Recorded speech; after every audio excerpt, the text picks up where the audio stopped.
Hi, I'm back. Are we good? I think we're good. Okay, hello everyone.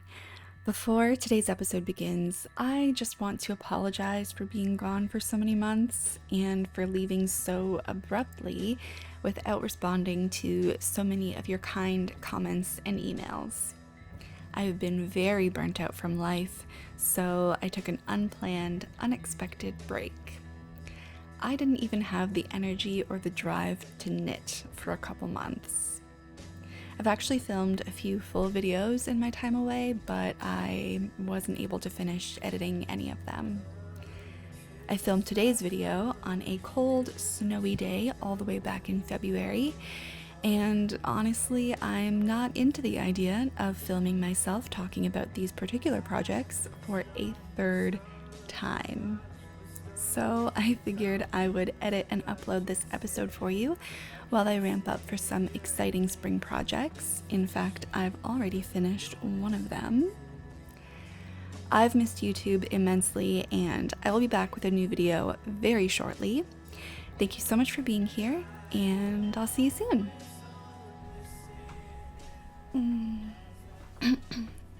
So, to get started, I'll talk about what I'm wearing. It is one of my finished objects for the day. So this is my MOHAIR Gallant sweater by Caidree, and I like to call it my not MOHAIR Gallant sweater because there isn't actually any mohair in the yarn that I used. The yarn is Cama Rose Minatsole in the color Lisse Beige, which is light beige. It is a lace weight blend of alpaca, tencel, and merino wool, and I held it double for this sweater. I'm actually so glad that I wore this because it is very warm, but all of the other FOs I have are like incredibly warm, and despite the blizzard outside, I don't know what it is. As soon as I sit down and start filming, I just start like sweating. I get so warm. Super weird. But anyway, this sweater is a top-down raglan that begins at the neck, so there are no stitches to pick up, and it is a cropped sweater with rather long sleeves, which is like one of my favorite combinations. I can't remember if the pattern specifies which cast-on method to use, but I used a long tail cast-on. The pattern does include I-cord bind-offs for all of the hems. And as always, since I am using animal fibers, I used the spit splice method, or wet splice method is probably a nicer way of putting that.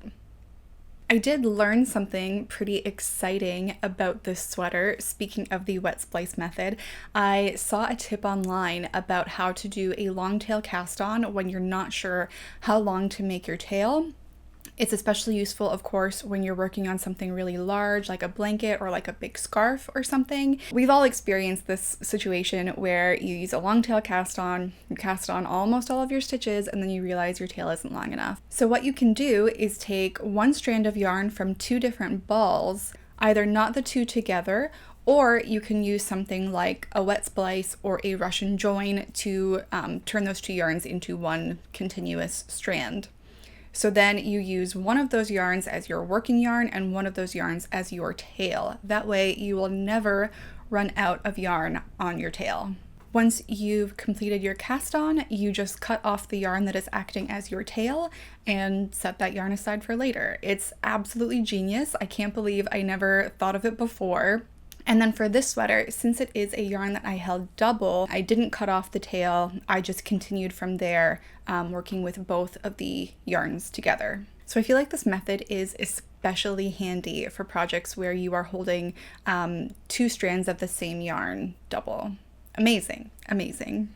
Because I used this method, I didn't have any ends to weave in around the neck, which is just lovely. I did not do a gauge swatch for this project. I am a big proponent of gauge swatching. I don't know why I didn't do it for this project. That decision could have gone pretty badly because, you know, the project starts right from the neck, so you can't really adjust that later, and if it doesn't fit over your head, you're in trouble. But it ended up working out for me, and it even worked out considering that I used a smaller needle size for the neck, which we'll talk about in a second. I will always, always advocate for checking your gauge before diving into a project, but if you are going to skip it, a top-down raglan is, I think, the best time to do it, because of course it is a project that you can try on as you go. And honestly, I feel like for me, when it comes to a top-down raglan and when it comes to the increases, I kind of just use those as a guide. They're just so easily customizable to make them fit the way that you want them to. I actually have yet to measure the gauge on this project, so I have no idea if it's anywhere at all close to the pattern. Like I said, I got very lucky with the neck, but I didn't try it on as much as I should have. I ended up knitting the raglan increases for much longer than I should have because I was just looking at the pattern. So I did end up having to rip out a few inches of knitting, which is never fun, especially in a yarn like this, but actually this one wasn't bad. It was certainly better than having to rip out mohair. Now back to what I was saying about the neck on this sweater. So for the pattern, it has you using the same needle size throughout. But I was looking at some other projects and it looked as though some of the necklines that other people had, they were a little bit loose. And I think because of that, they were beginning to sort of flop down and some of them were beginning to roll a little bit.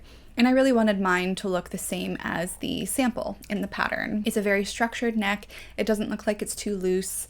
It just looks like it hugs the neck pretty nicely. It doesn't roll and it stands up straight. So I did go down, I think, a few needle sizes just to make the knitting a little bit tighter, give it a little bit more structure, and to prevent it from being super wide on me.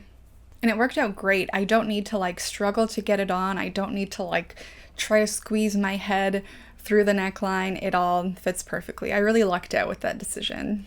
I did do a few other mods to the pattern. I added a couple more inches to the torso. I found that it was just too cropped. I think for my size, it asked for 8 inches of knitting between the underarm and the bottom hem. It was just too short. I wanted it to be a little bit more versatile with the pants or skirts that I wore, so I added 2 inches to make it around 10. I also blocked the sleeves pretty aggressively to make them nice and long. I can't remember if I just didn't knit them long enough or if it felt as though they were sort of beginning to ride up a little bit as I wore them, which is something that happens with sweaters anyway. As we wear our sweaters, the sleeves will begin to contract a little bit and they get a little bit shorter. And I am a person who I love long sleeves. So yeah, I blocked it and pulled the sleeves out pretty far. And I think it did make the sleeves a lot slimmer, but there is still lots of room in there if I ever need it. I did also change the I-cord hems just a little bit. I went up to a 5mm needle because my I-cord, no matter how loosely I knit it, it is always tight. I go up a few needle sizes for all of my bind-offs, so that was just a given. The pattern also asks you to do a 4-stitch I-cord, but for me that was just looking too big, so I did a 3-stitch instead, and I think it looks perfect. The only thing I don't like is I don't like how messy my my like beginning of round is, and then how I grafted those in the round. It's just really messy, and this one actually I think is the worst one. The other ones are a little bit better, but no one really needs to see that. It's not super obvious. No one else will notice but me, really. This was my very first Caidree pattern. I really liked it. You know, it's a very simple concept for a sweater, but I think it's just beautiful. I've been wanting to knit this for ages. It has no short row shaping at all, so it is completely reversible. With a neckline like this, I don't really think it's necessary. It is something you could add if you like, but I really like the way that it sits on my neck. It is exactly what I was going for. The yarn is really, really lovely. It's so soft and warm, super lightweight. I haven't actually weighed this yet, but I will do that and show the weight for it on the screen. It's not itchy at all. I can wear it next to skin. As you can see, I am just wearing like a camisole or a tank top underneath, a white one. And I'm a very sensitive person and I'm not feeling any itchiness whatsoever anywhere. Oh, the yarn is just so beautiful. It's really affordable too. Like I feel like it's a really good alternative to mohair if that's something that's itchy, or you know, these silk mohair blends, sometimes they can be a little bit pricey. And also the Camo Rose Manette Sole, as far as I can tell, it comes in a ton of colors. I haven't looked at their website just to see the full range, but even just in looking at a few different yarn stores across Canada, it looks like there are a ton of colors, so I love that. The color of this one is also really interesting because I don't know if you'll even be able to see, but in the ball of yarn, it looked as though it was a solid color, but once it's knit up, there's like a very subtle, like heathery oatmeal going on, and I really like it. Super, super pretty. Let's move on. Okay, finished object number 2. I have completed my dream sweater by EweKnit Toronto. The yarn is BC Garn Loch Lomond in the colorways Bordeaux and Sand. It is a DK weight 100% wool. There go all my papers. It is a DK weight 100% wool, and it has this lovely tweed to it in both of the colorways. So this is a bottom-up circular yoke pullover. I used a long tail cast on as well as a sewn bind off. Since it is wool, I used the wet splice joining method for my yarns, and I did manage to hit my stitch gauge, but my row gauge was a little bit tighter. This is a weird project for me because I'm extremely proud of it, and I really don't like it. I finished this project in early December, and I have actually already filmed 2 videos where I talk about it. I filmed a regular podcast episode sometime in December, but ultimately decided that I just wanted to start fresh here in February and give you a more updated video. But now that I've had a little bit more time to sit on it, sit with it, I just really don't like it. I don't want it. I don't want to wear it. It's just not for me. But I do have a very good memory attached to this sweater. So I had mentioned before that I was knitting this sweater to take part in EweKnit Toronto's knit along for the dream sweater. And they had a wrap party at their store. I believe it was December 13th, so quite a while ago now. And I went, and it was so much fun. I had actually never been to EweKnit before, except just once to stop in to pick up my kit. But I really got to just like spend so much time in the store with all of these other knitters, and it was so cute. Claudia had all this like champagne for us, and there were raffle prizes. They arranged the knit along party to line up with a evening that they had with Yona of Lina Publishing. She, I think, is the CEO or one of the CEOs or the co-founder. I can't quite remember right now. But she has a huge part in creating the books and magazines for Lina, and she gave a little chat and she talked to us about some of their upcoming releases, and she had a ton of sample pieces there so that we could touch them and see them, and it was such a lovely, lovely night. And I got to chat a little bit with Teresa, who watches this podcast. She was working that night, so we didn't get to chat a lot, but her and I were both wearing our dream sweaters, and we got to flip through some Lina books together, which was really cool. I also met a viewer named Jennifer, who was just absolutely cracking me up. Every word that came out of her mouth was making me laugh. And it was so much fun to just like talk about what our upcoming projects are. And I added her to Instagram. Her Instagram feed is really nice. Her handle is Pairs Well with Knitting, which I love. And like I said, they had a whole lot of prizes for the evening, and I won one of them. So I won a copy of this beautiful book by Lindsay Fowler. It's called Salt and Timber Knits from the Northern Coast. And yeah, it's just a really beautiful pattern book. Definitely a number of things in here that I would love to knit, but oh, like their books are just so special and pretty. The photography is always so gorgeous.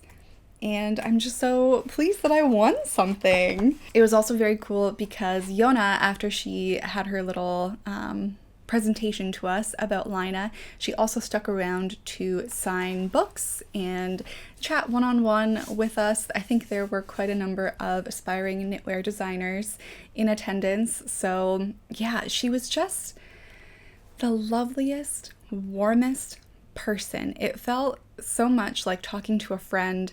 She was just so comfortable and lovely. Yeah, the whole night was just amazing. Everyone who worked at EweKnit that night was incredible. They did such a great job, even though it was so hectic.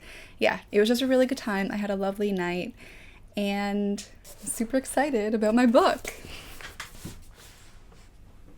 So, yes, well, I do have that really lovely memory of me wearing this sweater, and I'm so pleased that I do. I am going to be ripping this out.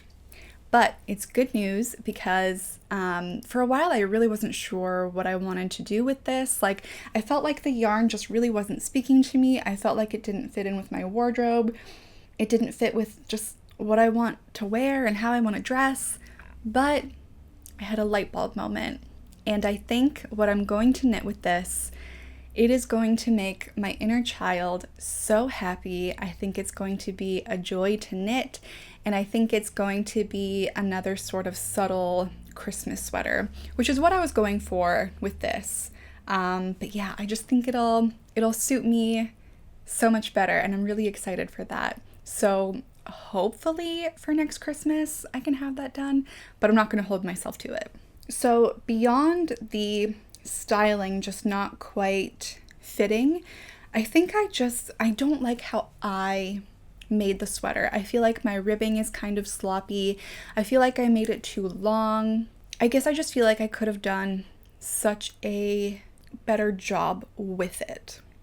However, I am extremely proud of my color work.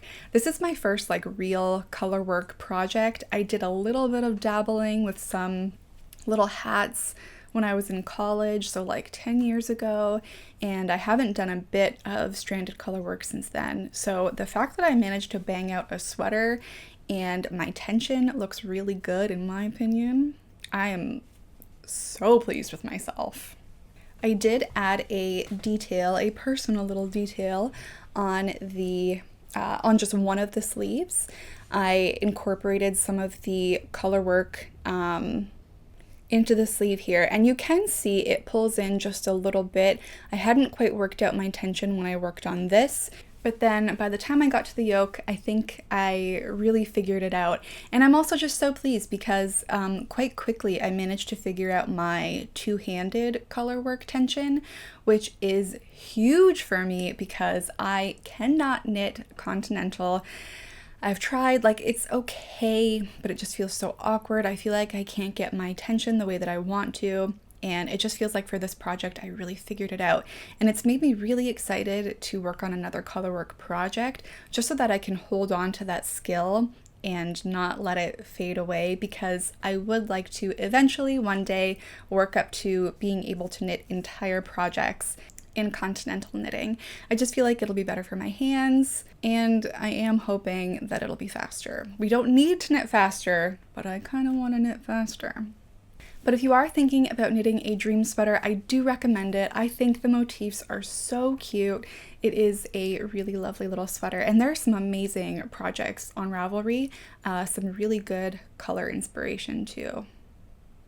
I have one more sweater FO. My terrazzo sweater. My terrazzo sweater is done. She's beautiful. She's perfect. I love her. So, the yarn that I used is Manos del Uruguay Alpaca Heather in the color Toast, held double with Sandnes Garn Tin Silk Mohair in the color acorn. Sometimes I think of this as my toasted acorn sweater. So the alpaca heather is a sport weight wool and alpaca blend, and of course the tin silk mohair. It is a blend of silk and mohair, but there is also 15% wool included in that blend, which I particularly like because it makes the yarn a little bit cheaper. This is a top-down turtleneck pullover with a saddle shoulder slash set-in sleeves. I believe it is only very slightly cropped. It's not a long sweater, but it does have nice long sleeves. As usual, I went with my favorites. I used a long tail cast on method, a sewn bind off, and the wet splice joining method for my yarns, both the wool and alpaca blend as well as the silk mohair blend. I'm not sure where my row gauge landed, but I did hit stitch gauge for this. I finished this sweater on December 28th, so I've had a couple months with it now, and I cannot explain to you how much I love this sweater, which is shocking. I never would have thought that I would be this ecstatic about a brownie beige turtleneck. Like, that doesn't sound like something I would want, but I had a vision in my head. I wanted it, I made it, and oh my god, I love it. I wear this thing all the time. It is so soft. It is so warm. The wool and the mohair, they don't irritate my neck at all, even though I'm very sensitive. I wear it all the time. I feel like it's so easy to wear. Like, you could wear it over a dress, with a skirt, with some pants. Even I would love to wear this with like some shorts and some tights. I think that would be really cute. I loved knitting this so much that I was actually like so sad to finish it. Normally I'm like incredibly excited because it's like, wow, I get to wear this now. Sweater complete. Love that. No, I just wanted to keep knitting. I wanted to just keep working on this, and I don't know why. Like, it's just a simple sweater. Maybe partially because it's knit with 5mm needles and it's just so satisfying to see the sweater grow so quickly. The only thing that I kind of fudged on this sweater is somehow one of my sleeves is noticeably shorter than the other, but I do have some of both yarns left over without having to break into new balls of each yarn. So it'll be an easy fix. I think it'll be pretty quick. Hopefully I have enough of both of those yarns without breaking into new balls. I do have one ball of each left over, which is really nice because then I can make myself like some matching mittens or a matching hat. And actually the alpaca does come in 100-gram skeins for the undyed. The Manos del Uruguay alpaca heather undyed colors come in 100-gram skeins. So I do have quite a bit left over, but not enough to really make a garment, I don't think. So I do have to be a bit strategic about that. Maybe some socks. Ooh. I know that like wool and alpaca, probably not the greatest for socks, but I really want to knit some sport weight socks. Maybe I'll do that. I'm very pleased with the modification that I made to this pattern. So as you can see, I do not have twisted rib anywhere, the turtleneck and the sleeve. I know that I've talked about this before, but I can't quite remember how much because it's been so long and because I trashed a video. So regular 1x1 ribbing, but I knit it inside out. So I reversed the direction of my knitting, and yeah, that's what it would have looked like with just the regular 1x1. Oh, you can't even tell a difference really. Due to the differences in my knit gauge versus purl gauge, I just really love the way that inside out 1x1 ribbing looks so much more than right side out. So I flipped it around and now I just really love the way that my ribbing looks. Actually, a very good way of showing this is with the neck. So this is what my regular 1x1 knit looks like right side out. And here's what it looks like inside out. So the knit stitches just look very neat, very tight. I just think it turned into such a pretty turtleneck. I love it so much. I am already thinking about knitting another one. I do have a number of yarns that this would work great with.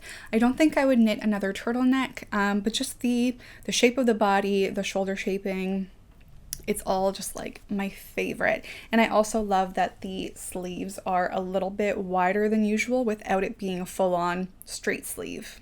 So I highly recommend this pattern, and even if you're not into the twisted rib, it looks amazing with a regular 1x1 rib. The next thing I have to share with you is half of a finished object. I finished a sock. I finished a fingering weight sock. This is the first time I have ever knit an entire fingering weight sock. How cute is that? I did show my work in progress in my Hobby video that I published in November. So this was made using a couple of yarns that Hobie sent me to talk about on the channel. So this sock was made with Hobie Unicorn, and the yellow color is called Lemon, and the purple, pink, yellow color is called Giving. That one is hand dyed, and so I've decided to call these my Giving Lemons socks, which is very silly. But I just really love these two colors together. It's so funny, the blizzard outside is really making these colors quite cold. At least that's how it looks on camera. Almost neon, they're so bright. But the lemon color is definitely more warm than what you can see on the screen right now, I think. I do have photos on my Ravelry if that interests you, or you can watch the Hobie video that I created reviewing some of their yarns. So yeah, I don't have a whole lot to say. I used a pattern called Stripy Dandy by Charlee Couture. I basically just used that as a guide for this. It's a free pattern, and I was in kind of a rush to finish, so I did shorten the cuff a fair bit. I wish I could say that I will finish the second one soon, but I don't know when that will happen. I just have such a hard time with fingering weight socks. I don't know why. It was a lot more enjoyable than I thought it would be though. Like, it wasn't terrible. And, you know, fingering weight and small needles, they do produce a really lovely sock. I think another thing too is I get really discouraged about how not neat my socks are. Like, once you get to this part, that just doesn't look good at all. The other side looks pretty good, but this side is just not great. And I don't know if that's just a tension issue or what, but yeah, it's just not very motivating when I can't seem to figure that out. This is my fourth pair of socks. The most recent ones were the Bear Paw socks that did not have this issue, but all other ones have. So I'm always just kind of like, do I want to make socks? I don't know. I feel like fingering weight is too fine and DK is too heavy. So I think I'm going to knit another pair of sport weight socks. And you know what? Maybe I'll just do an afterthought heel from now on. Maybe that's what I need. I need sport weight and I need an afterthought heel.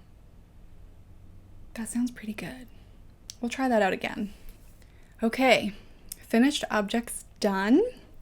I now have a couple whips to show you, but I'm losing my voice and my coffee is cold, so I'll be right back.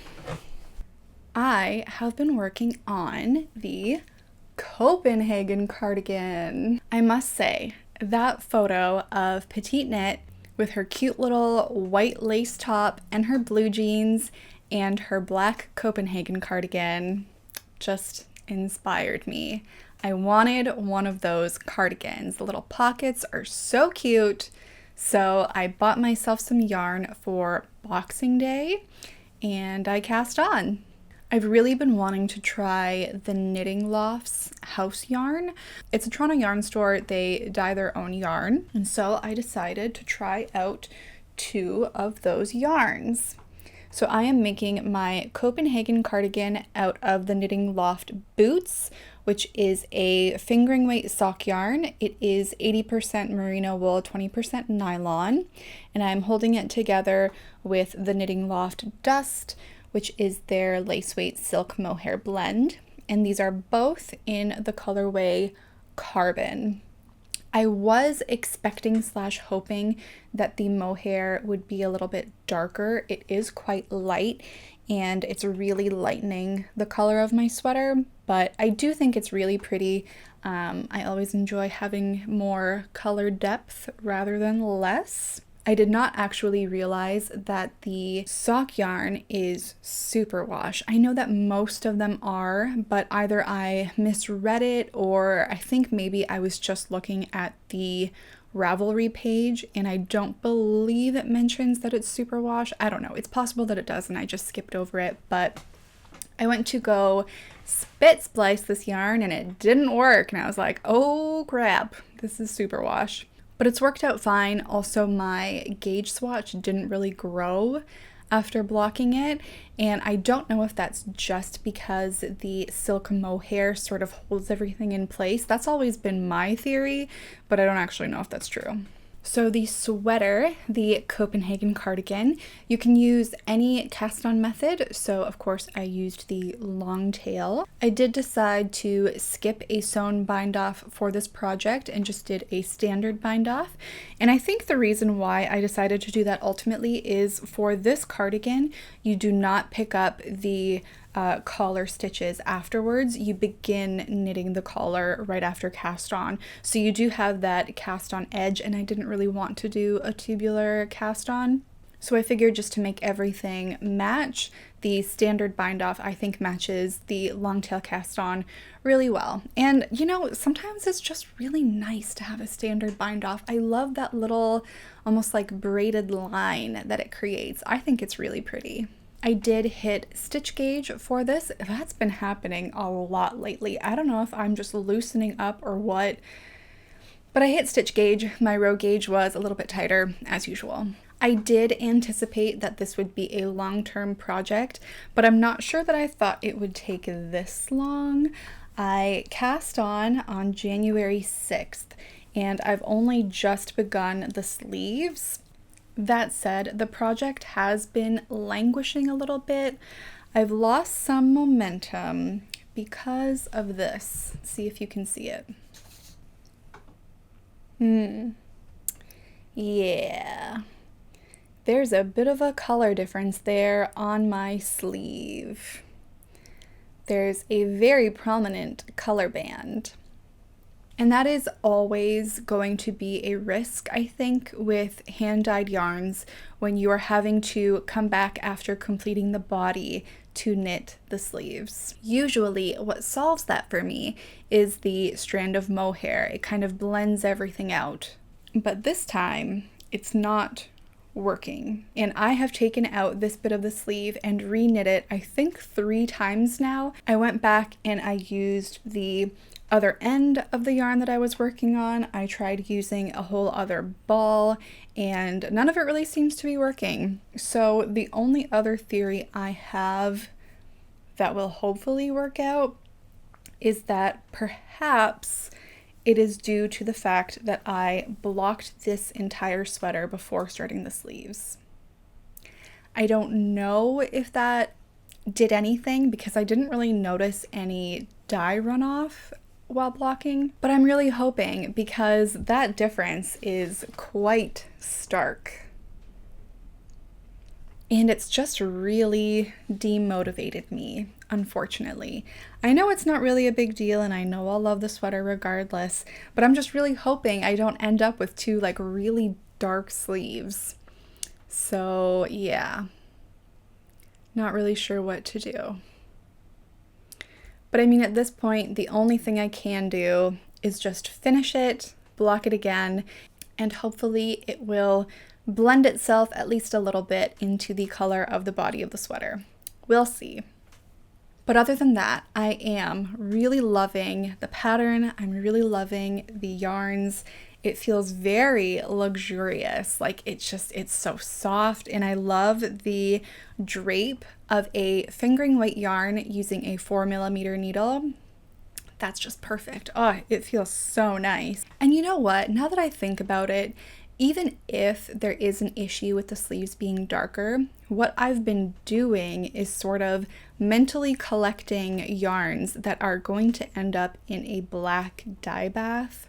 So if this ends up being way too different, I'll just chuck it in the black dye bath. I can't believe that only just occurred to me to do. Well, I am feeling remotivated. I will give you another look at the colors along the whole body.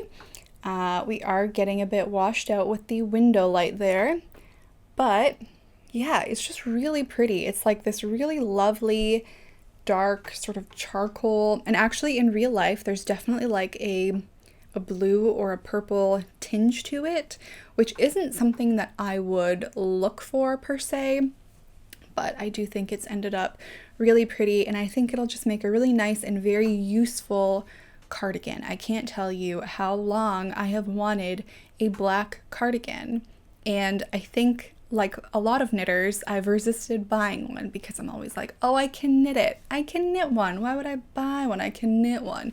And then I just didn't knit one for years. So I'm very excited to finally have my almost black, maybe in the future fully black cardigan. If you're not super familiar with the Copenhagen cardigan, it does have these very cute little pockets. Honestly, they feel a little bit useless. I don't know what I would put in them, but they're very cute. I love the way they look. I haven't knit a cardigan with pockets in how many years? It was before college, probably like 2009, maybe 2008. I knit this orange acrylic cardigan with a, not a shawl collar, but a shawl collar sort of shape. And it had a folded over hem/button band. I did not want to deal with buttons or a button band, so I made some toggle loops with I-cord, and then I also put in pockets. And that was like one of my first sweaters, and I improvised it. And I don't know why on earth I wanted to knit myself an orange cardigan, but I loved that thing. So I'm really happy all these many years later to be knitting another cardigan with pockets. When's the last time I knit a cardigan? Oh right, last year. For my next work in progress, I have yet another pattern by Orlane Sucche. By the way, if anyone knows how to properly pronounce her name, please let me know. I'm not going to be able to say it, but I would like to know. So this is the AVEIRO pullover. I'm sure I'm not pronouncing that correctly either. I'm pretty sure it is a Portuguese word, but I'm just going to call it the AVEIRO sweater. It is a really lovely top-down raglan v-neck pullover. It's a little bit cropped, a little bit boxy, and I think also the sleeves are meant to be just a little bit short. I'm going to make mine longer. I used a long tail cast on, a standard bind off, and wet splicing for the yarns. The yarn that I used is Hobby's, I feel like I just use Hobby and Hobie interchangeably because I have no idea what it really is. Hobby's Highland wool, which is a DK weight 100% wool, and I picked out the color Chili. So like my socks, I made this using yarn that was given to me by Hobie to review. So if you do want to know more about the yarns that I chose, you can head on over to my last video where I reviewed a whole bunch of different yarns from Hobie. It feels so good to tell the internet about your knitting plans and then follow through on them. I figured out pretty quickly that I wanted to use the Hobie Highland wool for this project. I just wanted something very easy wearing. I desperately wanted a red sweater. I would love to knit 5 red sweaters. I love wearing red, and I really like this color because it has just a little bit of orange to it. Like it's more of an orangey red than a bluey red, which I think is really pretty. And it does also have some heathering to it. My like viewfinder over on my computer has just like stopped working. So if things are wildly out of frame, I apologize. I would probably call this like more of a budget wool, but I feel like it feels the same as any other Highland wool, to be honest. Like they're not the softest in the world, but they're also not at all scratchy. Like it just feels like a woolly wool without it being like a woolen spun, if that makes any sense. But I'm very happy with the yarn. I'm very happy with the pattern. The only thing is, and it's a bit confusing I think because I did hit gauge, is that the V-neck is a lot more closed than I was expecting. It's possible that I just didn't choose the right size. I feel like I did, but I feel like other people have a bit more of a wider and like more open lower V-neck than I got. Like this one almost feels like a crew neck, but just with like a little bit pulled down. And that's really not what I was going for. So I think for this one, I may end up ripping out a little bit of the ribbing just to open it up a little bit. And then if I were to knit this again, I think what I would do is start out with the cast on instructions for a larger size and then just try it on as I knit and continue with the increases until I hit the yoke depth, the body width, the sleeve width that I would like. I did omit the striping from the pattern. I think the striping is really pretty, but sometimes I just don't want to bother with like figuring out coordinating colors. And like I said, I just really wanted a red sweater and I really wanted a V-neck, and I just really love Orlane Sucche's patterns. I love the way that she writes them and lays them out. They're very clear, and I am almost done. I've just got another sleeve to go.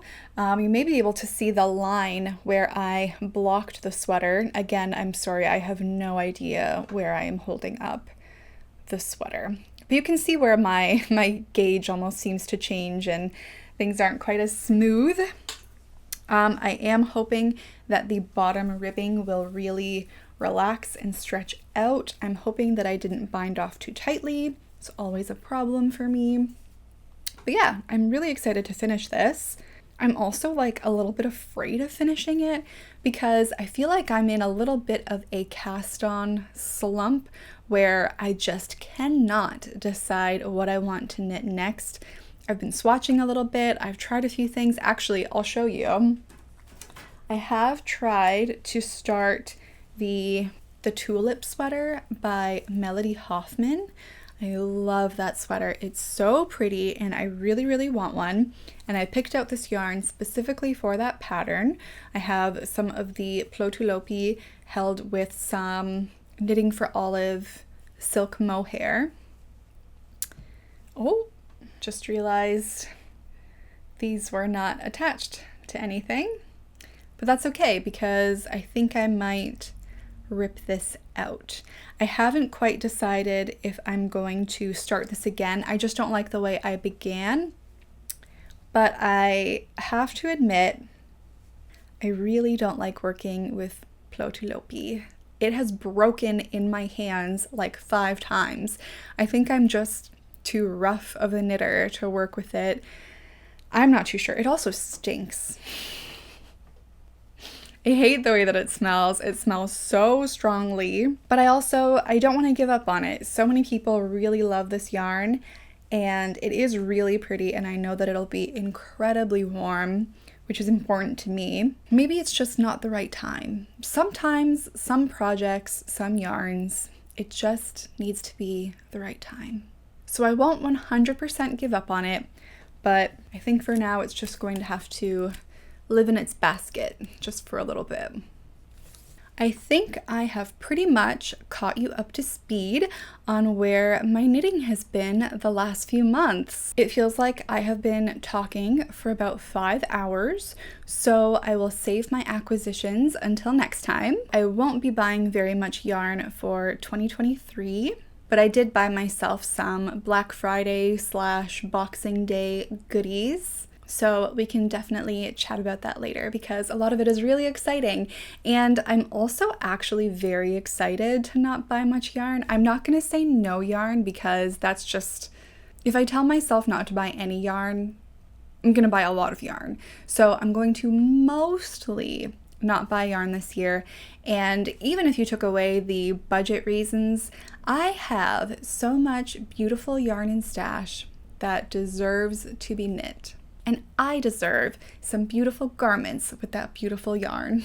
So yes, we'll talk about that in the future, but in the meantime, let me know what you have been up to. I've been away for so long that I need your knitting updates. What are you knitting? What new patterns are you excited about? Are you knitting from stash this year? Are you building your stash this year? What is going on? Tell me everything. If this is your first time here, thank you so much for clicking on one of my videos. And if you are a returning subscriber, thank you so much for your patience.